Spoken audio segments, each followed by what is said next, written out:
On this special presentation of Discover Colorado, we're digging into our state's history and talking to those who have made it their mission to preserve it. The nice thing is what you're looking at is what was here, 100 years ago. We're doing projects that help to clean up our environment while also protecting Colorado's heritage. Plus, the new installation that has Coloradans flocking to a field in suburban Aurora and a man capturing incredible scenes in the Colorado skies. When you're actually near lightning, it's like viscerally, you feel it in your chest. You're trying to chase something that doesn't exist before it gets there. Hello and welcome to this Denver7 special presentation of Discover Colorado. I'm Landon Haaf.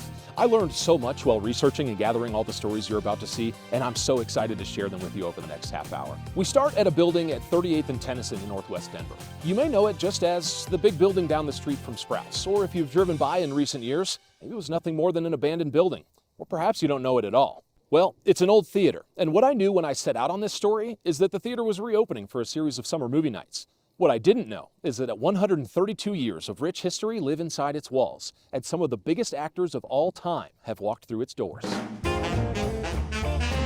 This is the historic Elich Theater. I don't know how, but somehow you can feel 130 years of history. Somehow this building just has this magic to it. Listen to the theater's board president, Greg Rowley, talk for just a few minutes. You can tell this place has been around a while. It's a year older than the Brown Palace. It's older than the state capitol. It's older than the current Union Station building. And the amazing thing is those are all stone and brick buildings. And here we have this wooden building that has somehow lasted 132 years. Built in 1891, it became part of the original Elich Gardens, which was actually a botanic garden and zoo.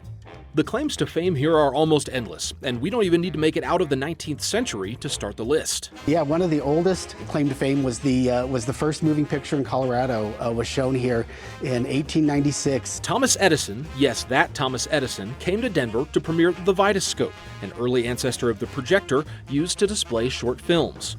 Now, as far as we know, the list of world-famous inventors to come through here stops at one.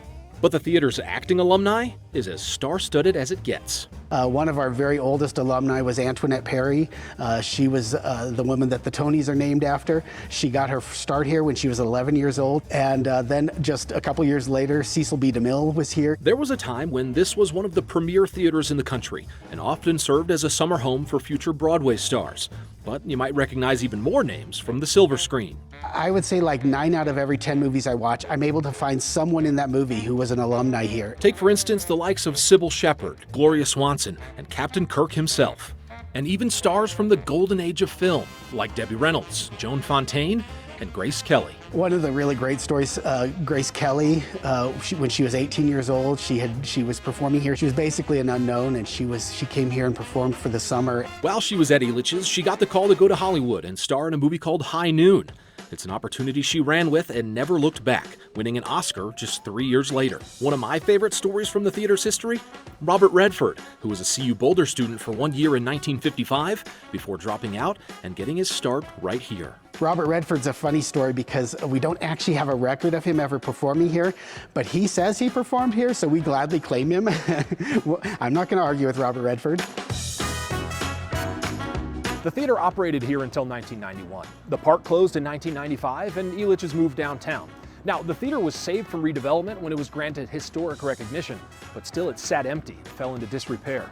That is, until the historic Elich Theater Foundation stepped in to save it. So it's been about a 20-year process. Last year was the 20-year anniversary of our foundation. Renovating a building from the late 19th century is a labor of love. There's really detailed rules that you have to follow. You have to keep it exactly how it looked. It's also full of surprises. We had to strip some of the drywall off, and we ended up finding these canvases, painted canvases under the drywall that had been hidden for probably 50, 60, 70 years. Approvals for parts of the project at times have taken months. The nice thing is what you're looking at is what was here 100 years ago. As much as the process is a little painful, it's the thing I love about it is that you know that this is legit and it's historic. So as the theater reopens, it's a place where you can take a step back in time. It's amazing how much it hasn't changed. Let your imagination run wild. I stand up there thinking, wow, what if Grace Kelly stood right here? What if she sat in this seat? But also, look toward the future. The next big thing is we want to get live theater back on the stage.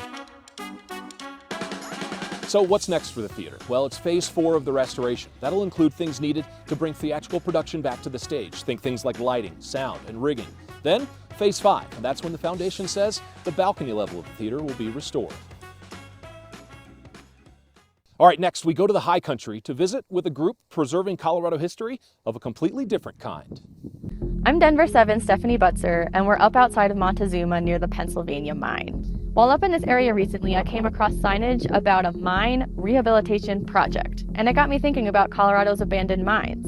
Turns out there's more than 23,000 of them across the state, and while they're an important part of our state's history, they also pose safety problems. We talked with the experts who are spearheading the solutions and working towards preserving these historic relics. Scattered throughout Colorado's high country are remnants of our state's beginnings.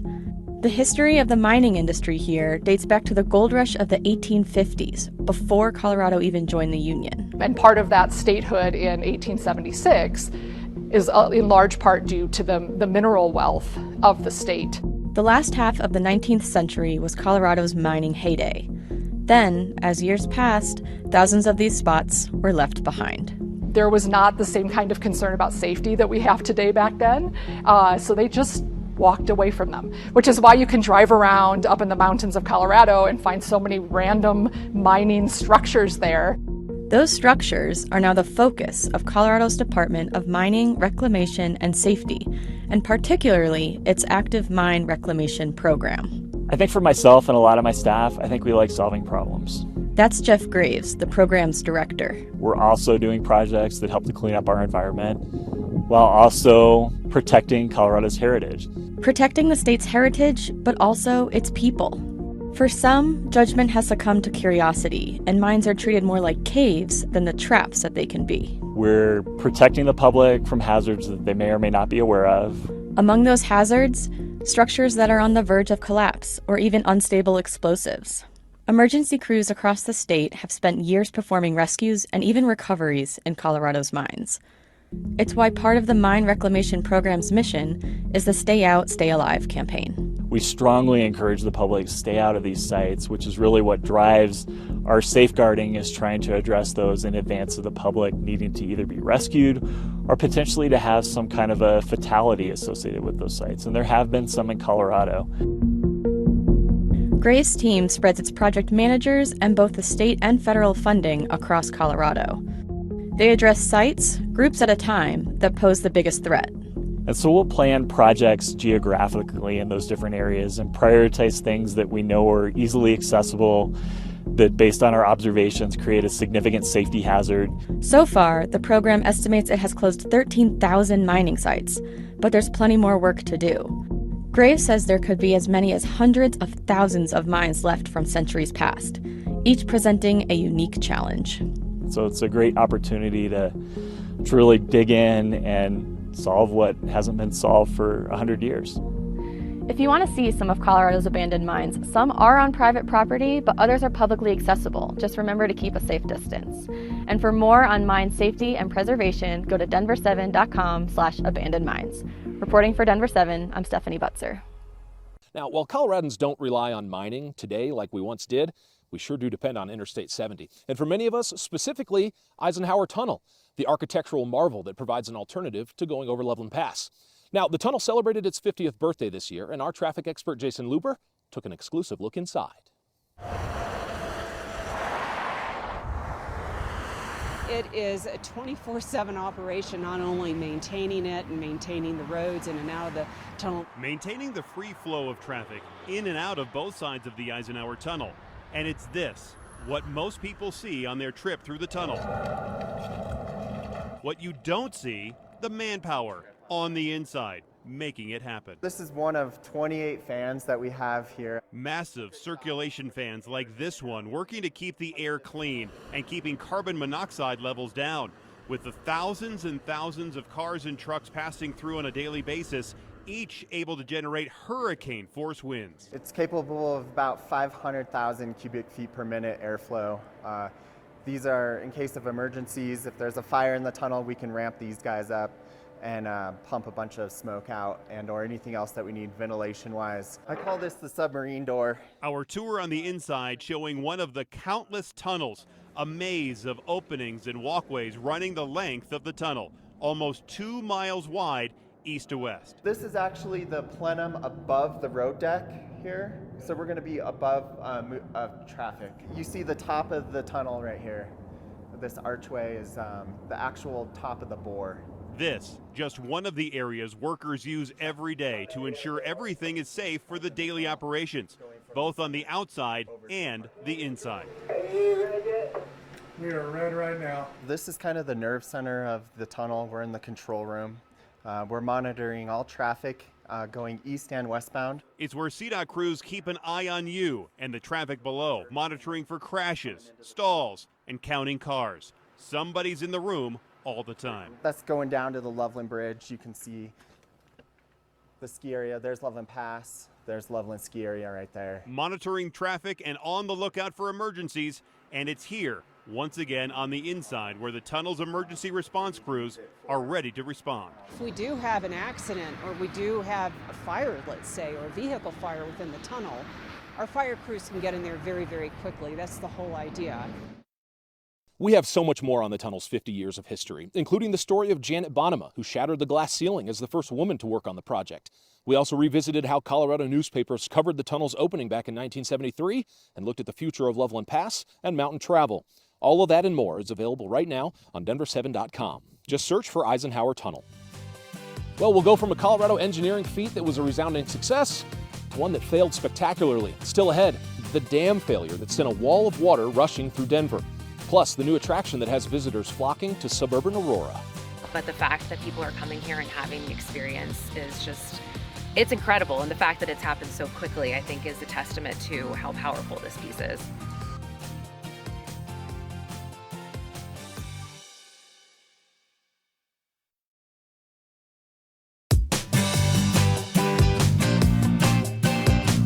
Welcome back to this Denver7 special presentation of Discover Colorado. I'm Landon Haaf. The section of Cherry Creek that meanders through Denver offers a rather unassuming walking or biking path that runs parallel to the morning commute. But 90 years ago, the scene was much different. A massive wave of floodwater rushed through the city as the Castlewood Dam broke nearly 30 miles away. We talked to a park historian about that day, which was unlike any other the city of Denver has ever seen. 90 years ago. The night it failed, 1:20 a.m. August 3rd, 1933. A man was fighting to stop a catastrophe that was 43 years in the making. The dam caretaker, he was coming out to open up the valves because it was filling up quickly. The old Castlewood Dam, just outside of Castle Rock, was minutes away from collapsing. Now imagine 1933, out here on the dam, all he's got is a kerosene lamp. It's dark, it's midnight.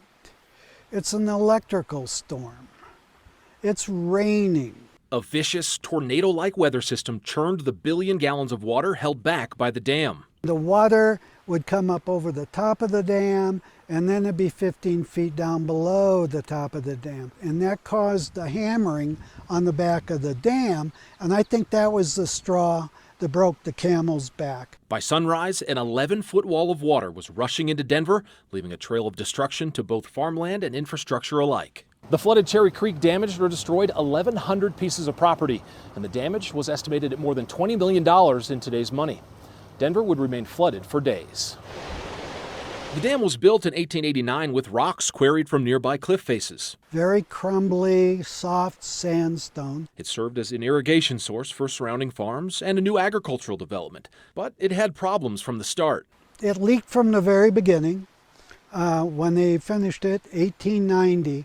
Repairs were done in 1902, Clausen tells us, but the dam still wasn't strong enough to withstand that stormy August night years later. When you're driving down Spear Boulevard, you've got that beautiful little concrete channel with bike path down there and a nice slowly running creek.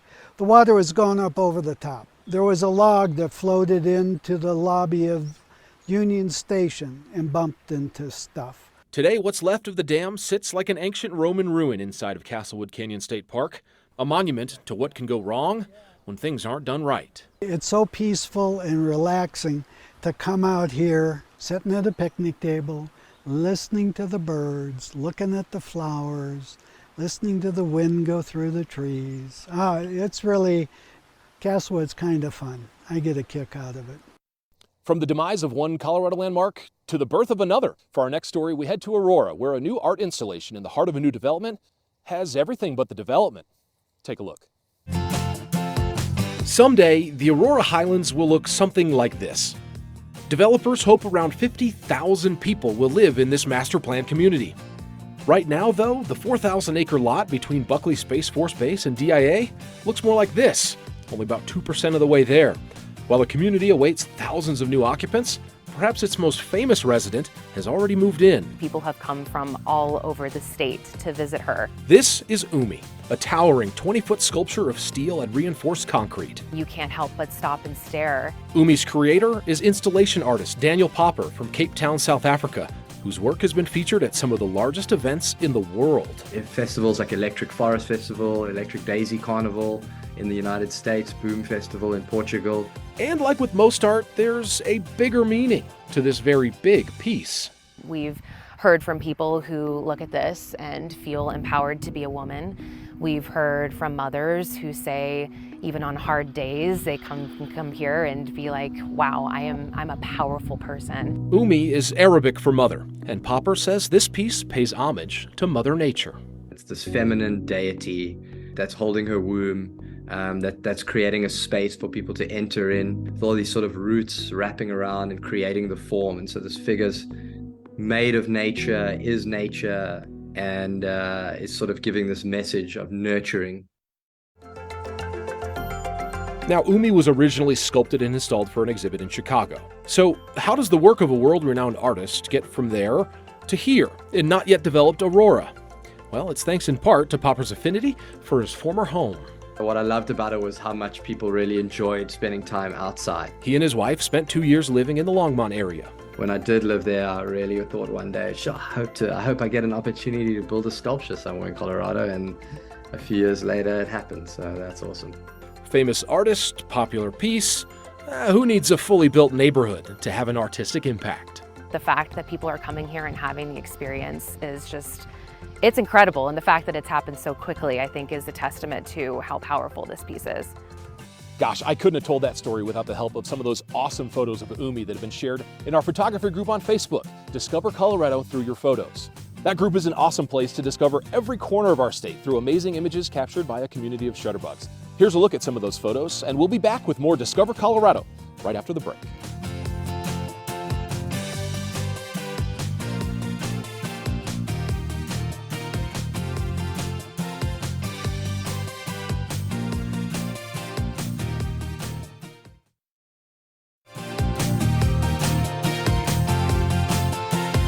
Welcome back.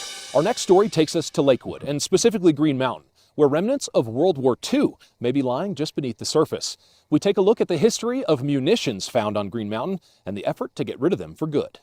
Here's some Colorado history you might not know. There's an extensive and recent history of military munitions being found at a popular Front Range hiking destination. Nearly 24 rounds have been found on Green Mountain in Lakewood as recently as 2015. But the phenomenon dates back to pre-World War II, when the site was the rifle range for Camp George West, the Colorado Army National Guard's only permanent training facility. The long and short of it is they were launching artillery rounds, and they got a lease from the local owner that owned the mountain at the time and said, hey, can we just lob these rounds into your pasture area there? It's the way out, no one will care. And they agreed to it, paid them some money or whatever the arrangement was, and that's what they did. Interestingly enough, there was a nationwide search for sites like this back in 2002, and the federal government just missed Green Mountain. This one was not discovered during that search. So the existence of military rounds embedded just beneath the surface of Green Mountain stayed a secret for decades. A grass fire on the mountain in 2008 was the first step in the discovery. A man walking on the burned area found an artillery projectile in 2010. It took us a while to figure out how it got there, because there was no record of it. Nobody was left alive that knew that there were artillery rounds there. More debris was found on the slopes of Green Mountain, both by the public and by trained investigators, every year until 2015. Experts use a sophisticated industrial-strength metal detector to find these items, which are buried anywhere from 4 to 15 inches underground. The shape, and so we get a good image, and we just kind of roll it across the surface of the ground, and it gives us really good imaging down to about 3 feet. Today, signs warn of the possibility, albeit unlikely, that pieces of unexploded artillery could still exist at the park. So now, more than a decade after the first historic military munitions were found on Green Mountain, an extensive sweep for any remaining items is planned for next spring. In the meantime, if you find something you think could be military artillery on Green Mountain or anywhere else in Colorado's outdoors, Hunsaker says, don't pick it up. Let the experts handle it. If anything is seen there, I can't reiterate this enough, leave it. For a more extensive history on Camp George West and the discovery of military munitions on Green Mountain, head to Denver7.com/Green Mountain History. We know Colorado's mountains and foothills are extremely photogenic, but during storm season, some of the most incredible images come from the eastern plains. After the break, we catch up with a photographer who sees storm chasing through a very unique lens.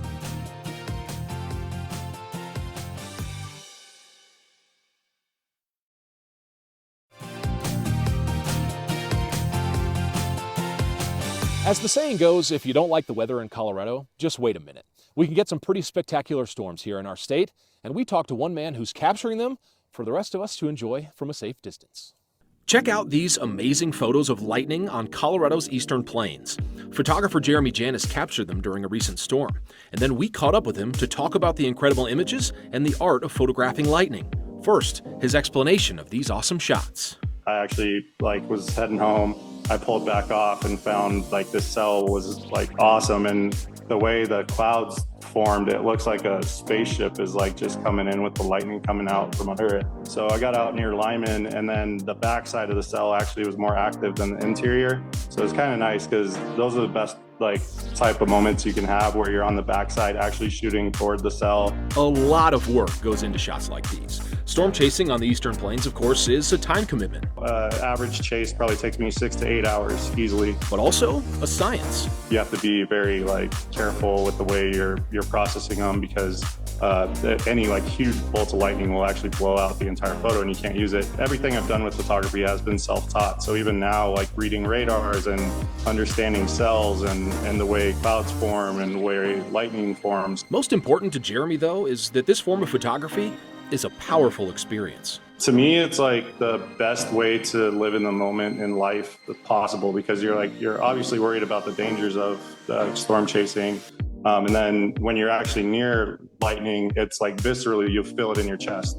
You're trying to chase something that doesn't exist before it gets there. So it's really just bringing something to life that doesn't exist. And in my mind, that's the best art of creation you can get into.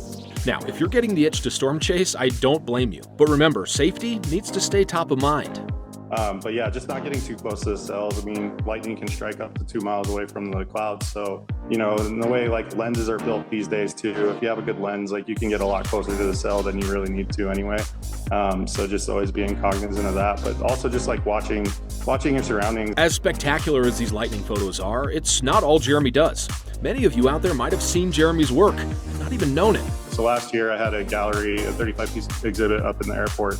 And so one of the shots that I ended up getting for that back in 2019 was a lightning photo over Sloan's Lake in Denver, and it was a perfect reflection.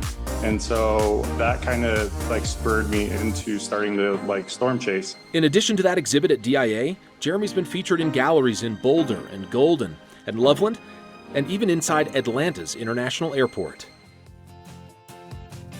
Thank you so much for watching this Denver7 special presentation of Discover Colorado. I sure hope you learned a little something that maybe you can share over the holiday table this season. And you can find more stories just like these on Denver7.com or on the Denver7 Plus app for your favorite streaming device. And be sure to join that photography group on Facebook. Just search for Discover Colorado through your photos. Until next time, I'm Landon Haaf.